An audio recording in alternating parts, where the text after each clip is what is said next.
If you're new to investing or starting out or want to improve your financial knowledge, well, I hope you're in the right place, because one thing we don't teach people about finance, personal products, the world of investing is considered to be, or shall we say, we don't discuss it. My name is Dave and I work in financial services and I help people access their private and workplace pensions, something complete inertia for most people. So the videos, my financial blog, is to improve people's financial products, well-being, so you can meet your goals just like me. Now I've applied the principles of becoming a millionaire in my early 50s. So what this video is about, it's about my self-invested personal pension plan. Now I do have a workplace pension for my private employment, but I'm restricted: 1, level of contributions, and 2, investments. So I do my own plan, so I can control where I invest my money. Gains of this portfolio, well, we're looking at annual growth of 10% year on year, dividends of between £6,000 and £7,000, and a year-end value of £164,000. So how have we done during the month? Well, a very nice month. We started the month at 191, 193. We ended up month at 198, 563. So a profit of the month of £7,000. Year to date, during 2025, a very good year.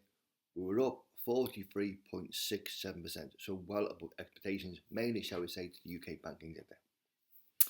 Now, in the month, we put contribution of £412 in.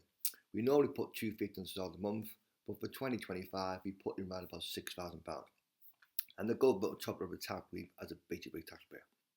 So, shall we say, contribution, shall we say, on a regular basis, first of the month, automated. Our platform provided charges fees of just over £20, based upon a percentage of our portfolio holdings. So as our portfolio increase, our funds or our fees increase, but we are capped. So where are we, shall we say, investing?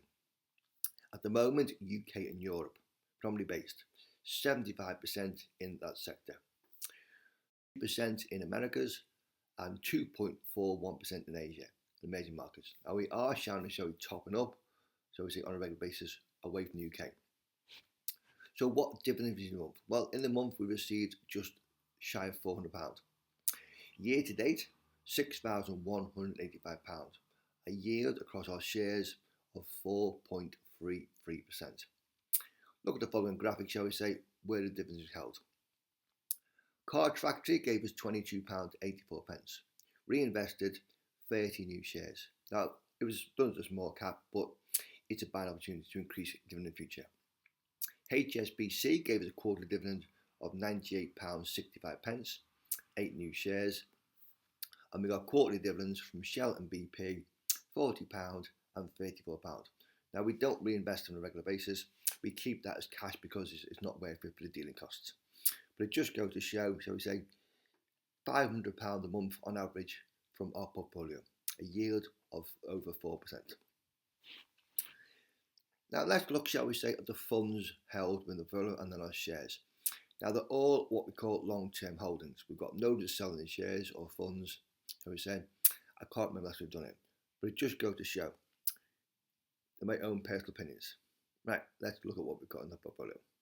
Funds are quite selective. We own 2 funds which simplified our life. We've got a Fidelity World Index fund, nearly £31,000, 60-minute portfolio, fees of 0.12%, and it owns around about 1,500 stocks. Just switch off, gives an annual return of over 10%. It was done for diversification. We own an LNG technology fund, £21,000, 11% of portfolio, slightly higher fees of 0.32%, but around about 250 stocks, predominantly US based.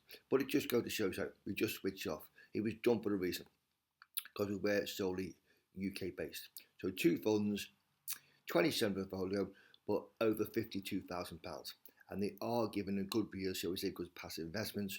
The fad seems to be, shall we say, ETFs or simple funds based in America. Now let's look, shall we say, at the shares held within the portfolio. We own 15 shares, 13 in profit, 2 showing a small loss. Nearly £140,000, 70% portfolio, of which 66% in the FTSE 100 and 7% is in the FTSE 250. Now I'm not going to go through all shares, but major notes. Our largest holding is Lloyds Banking Group, 38,000 shares, nearly £38,000, 90-minute photo. It meets the magical £1 a share. Took forever to get there, but it just goes to show patience keys off. But it got a nice yield of around about 4 to 5%. Banking results were good last quarter, and hopefully a very nice dividend when announced results early February.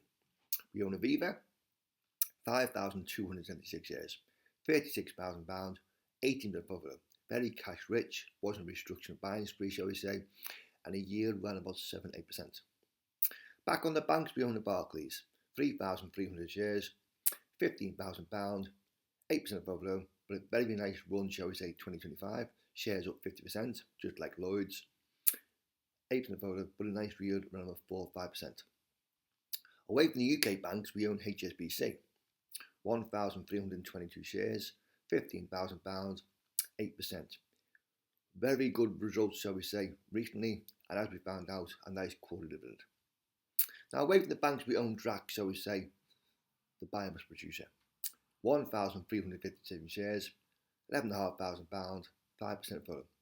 It's always under pressure, shall we say, about being subsidised, but it's very cash rich, is growing, does pay a nice dividend, shall we say.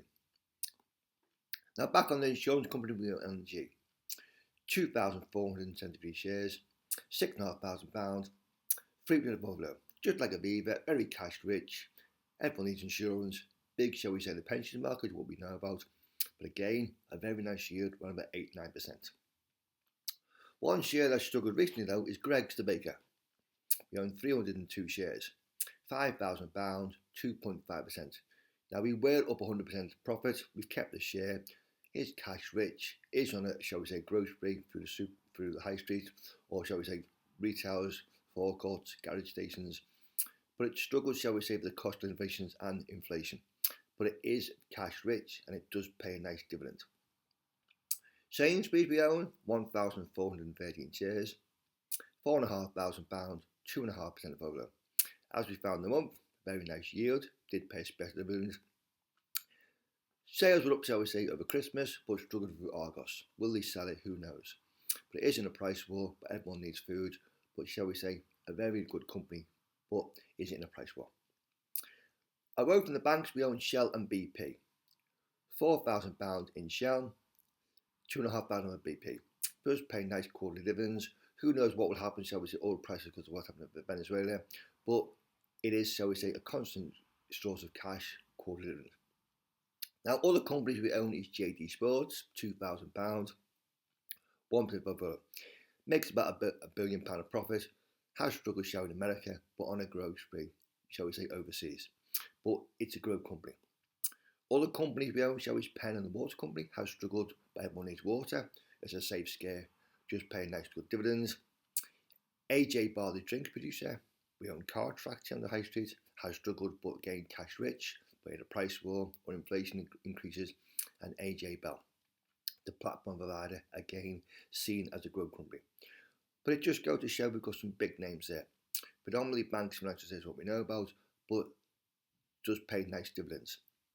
And shall we say, the banks had a great run in 2025, hence the reason my portfolio was up 43% in the year. The banks have struggled recently, mainly through sentiment, hopefully they turn the corner. Remember, they're my own personal opinions, but it just goes to show, if you invest on a regular basis, automate your savings, reinvest your dividends, within a tax year offer, you can create a side portfolio if you think long term. Okay? If you like videos, smash the like button, subscribe to the channel. We'll see you in the next video, and look at my blog, moneyminted.co.uk for further information.